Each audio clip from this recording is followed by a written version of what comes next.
వివేకానంద రెడ్డి హత్య case drama మళ్లీ తెరదీశారు. ఆ రోజు వాళ్లే హత్య చేసి మా మీద తోసినారు. చంద్రబాబు నాయుడు గారు చెప్పినట్టు, నేను రవి ఎంటర్ అయినట్లు, చంపినట్లు అని. ఇప్పుడు రాచమల్లి ప్రసాద్ రెడ్డి సేమ్ సినిమా. ఆ రోజు కూడా రాచమల్లి ప్రసాద్ రెడ్డి వాళ్ళ మేనమామ రవీంద్రనాథ్ రెడ్డి ఇద్దరు ఎమ్మెల్యేలుగా మధ్యాహ్నం పూట వచ్చి ఇది హత్యా ప్రయత్నం, ఇది ఈ విధంగా జరిగిందని. ఇప్పుడు మళ్లీ ఏమి తెరదీసినాడు, మేమేదో దౌర్జన్యం చేస్తాం కూటమి ప్రభుత్వం అని తను చెప్పి ఏదో పోలీసుకు వైఎస్ఆర్ పార్టీకి వారంట మొత్తం దిగినారు. భయపడినారు వీళ్ళు పార్టీలో చేరడం. ఇప్పుడు విశ్వనాథ్ రెడ్డి స్వయంగా చెప్తున్నాడు, మేమే స్వయంగా ఏమీ చెప్పలేదు. అక్కడుండే దరిద్రం, ఇక్కడుండే మంచిదనం జరిగేది. వాళ్ళకు భయపడడం మొదలైంది. దరిద్రం రాచమల్లి ప్రసాద్ రెడ్డికి అలవాటు. అతనితో మొదలుపెట్టారు.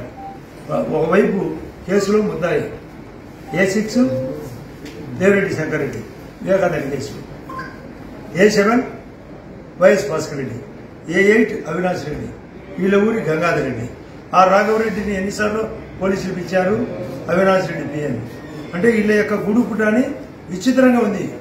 ఈ భయాలకు ఎవ్వడు మా ఇంటిక పిగలడని జగన్ రెడ్డి అంటున్నాడు కదా, మేము మా చేత కదా మా ఇంటిగా పిగుతారా ఈ వయసు వాళ్ళంతా. వీళ్ళ చేత అవుతుందా? అయిపోయింది సినిమా. మీ లిక్కర్ దొంగతనం బయటకు వచ్చింది, మీ యొక్క సూటు దొంగతనం బయటకు వచ్చింది, మలసు చీనీలో దొంగతనం బయటకు వచ్చింది. ఇప్పుడు పల్లెల్లో తిరుగుతుంటే ప్రతి ఒక్కరు చెప్తారు. ఒక ఊర్లో వీళ్ళ ఊర్లోనే మా ఇంటికి నీళ్లు రాలేదని ఒక ఆమె చెప్తాంది. సిగ్గుండాల. చీఫ్ మినిస్టర్ గా పనిచేసిన వ్యక్తి పల్లెల్లో ఇంకా నీళ్లు లేవు. మాకు ఒక ఆయన ట్రాన్స్ఫారం దొంగతనం జరిగిందంటే రికవర్ లేదు, మేము వెంటనే ట్రాన్స్ఫారం ఇప్పించినాం. కొన్ని చోట్ల రోడ్లు లేవు, గ్రావెల్ రోడ్లు లేవు. మేము నిన్న కాలువకు 421 కిలోమీటర్లు హందిరినీవా నుండి ఈరోజు పని కూడా పూర్తి చేపించినాం ఎర్రపల్లి చెరువుకు. అది మంచితనం అంటే. గుళ్ళు కుతంత్రము, మీ దొంగతనం ఇంతటితో ఎండ్. చరమగీతం పాడబోతుంది. ప్రచారానికి వచ్చిన వాళ్ళు కూడా రాచమల్లి ప్రసాద్ రెడ్డి లాంటి వాళ్ళు ఏందో పెద్ద స్టోరీ, ఆయనకే స్టోరీ తెలిసినట్టుదో ఈ బుద్ధు ఇట్లుంటాదంట, రేపు బైండ్ ఓవర్కి పిలుస్తారంట, మన్నాడు 3-4 కేసులు పెడతారంట వాళ్ళ మీద. ఆ తర్వాత 10వ తేదీ నుంచి దాడులు ఉంటాయంట, 12వ తేదీ బూత్ క్యాప్చరింగ్ ఉంటుందంట అని ఏందో ఆయనే అంత మమ్మల్ని ఇట్లా చేయండి అని మాకు గైడ్ చేస్తా చెప్తాడు. కానీ మాకు అలాంటి అవసరం లేదు. ఇప్పుడు చిన్న విషయం ఎక్కడన్నా కానీ, అవాంఛనీయ సంఘటన కానీ, చిన్న కేసు కానీ కూడా ఫైల్ కాకుండా ఇంత నీట్ గా జరుగుతా ఉంటే బయట నుంచి వీళ్ళ ప్లాన్ అంతా ఏంటంటే మమ్మల్ని ఏదైనా ఇట్లా చెప్పి రెచ్చగొడితే వాళ్ళని ఏదో ఒకటి మేము ఏదైనా చేసి ఆ సొడ్డు పెట్టి ఎలక్షన్ టోటల్ గా నీటి సంఘాలని బాయ్కాట్ అన్నట్టు టోటల్ గా బాయ్కాట్ ఎత్తేయాలా, ఎలక్షన్ జరిగితే మేము ఓడిపోతాము. దీని ఎట్లా గౌరవంగా దీంట్లోంచి తప్పించుకోవాలంటే ఇట్లా మాట్లాడితే ఏడనో చోట మా కార్యకర్తలు ఏదన్నా అన్నారనుకో, దానికి బూస్ట్ చూపించి అబ్బా పోలీసు దౌర్జన్యము వాళ్ళ దౌర్జన్యము ఇలాంటి ఎన్నిక మేము జరగబోమని చెప్పి టోటల్ గా ఎత్తేసేదానికి ఆ తర్వాత వీళ్ళు ఆ రకంగా ప్లాన్ చేశారు. నేను ఒకటే స్పష్టం చేస్తున్నా, దేవిరెడ్డి శంకర్ రెడ్డికి కానీ యాక్చువల్ గా బెయిల్ ఇచ్చింది ఏంది, మీరు తెలంగాణలో ఉండాలా, ఇక్కడ రాకూడదు, సాక్ష్యాలను బెదిరియకూడదు, ఏ కార్యకలాపాలు ఇలాంటివి చేయకూడదు అనేది వాళ్ళకి ఇచ్చింది బెయిల్. ఈ రోజు 100% ఈయనను బెదిరించి కాల్ లిస్ట్ ఉంది. వాళ్ళకి ఇచ్చిన బెయిల్లో వాళ్ళకి ఇచ్చిన కండిషన్స్ ఖచ్చితంగా వాళ్ళు వైలేట్ చేశారు. ఆ కండిషన్లను అతిక్రమించారు వాళ్ళు.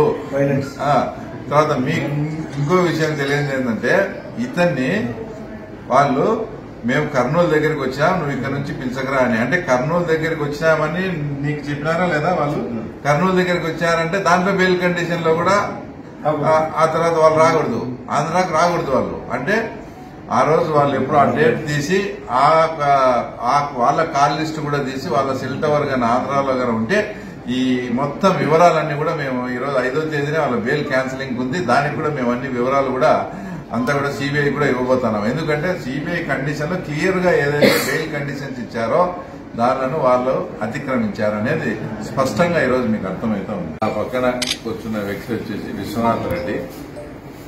ఇతను ప్రస్తుతానికి ఎంపీటీసీగా ఉన్నాడు. అలాగే పులివెందుల మండలానికి ఉపమండల అధ్యక్షుడిగా కూడా ఉన్నాడు. తర్వాత 2 రోజుల క్రితం ఇతను స్వచ్ఛందంగా అతని పదవికి పార్టీ సభ్యత్వానికి కూడా రాజీనామా చేసి మా సమక్షంలో తెలుగుదేశం పార్టీలో చేరడం జరిగింది. పార్టీ మారకుండా రోజు నుండి ఎక్కువ ఒత్తిడి చేస్తుంటే భయపడి పార్టీలో చేరాలని నిర్ణయించుకొని చేరారు. చేరక ముందు నుంచి దేవిరెడ్డి శివశంకర్ రెడ్డి శుక్రవారం రోజు 7:04 నాకు ఫోన్ చేసి నువ్వు ఎట్ట పార్టీలు పోతావు, మారడానికి కుదరదు, ఎలక్షన్ మూమెంట్ ఇది, నీ ఇష్ట ప్రకారం చేసి చాలా ఇబ్బంది పడతావు. లేదు నేనైతే పార్టీ మారుతానని అతను బెదిరించిన తర్వాత ఎంపీ పిఏ రాఘవరెడ్డి విపరీతమైన కాల్స్ కాల్స్ తర్వాత వైఎస్ భాస్కర్ రెడ్డి. నేను కర్నూలు దగ్గరికి వచ్చి మాట్లాడాల్సిందే, ఎందుకు నువ్వు పార్టీ మాట్లాడు, అవి చెప్పలేని విధంగా మాట్లాడు. ఎక్కువ మేము మా మాట వినకపోతే నిన్ను ఏ విధంగా చాలా జాగ్రత్త అని బెదిరించి తర్వాత మా ఊరు గంగాధర్ రెడ్డి దిగ్పిడిచి చిన్న అతనితో బెదిరింపు మొత్తం ఎన్ని కాల్ చేశారో చూడండి. దేవిరెడ్డి శివశంకర్ రెడ్డి, వైఎస్ భాస్కర్ రెడ్డి, ఎంపీ రాఘవరెడ్డి, మా ఊరు క్యాండిడేట్ అయిన చిన్న గంగాధర్ రెడ్డి. వాళ్ళు ఎక్కడి నుంచో ఫోన్ చేస్తే గంగాధర్ రెడ్డి నా మీద గేదర్ చేసి ఊర్లో నన్ను ఎంక్వైరీ చేస్తున్నాడు, ఎక్కడెక్కడ తిరుగుతున్నాడు ఏమని.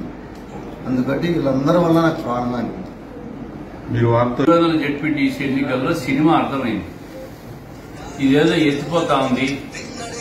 మాతో ఉన్న నాయకులందరూ కూడా మేము చేసిన పాపాలకు గాను ఒకరొకరు వదిలిపోతున్నారు.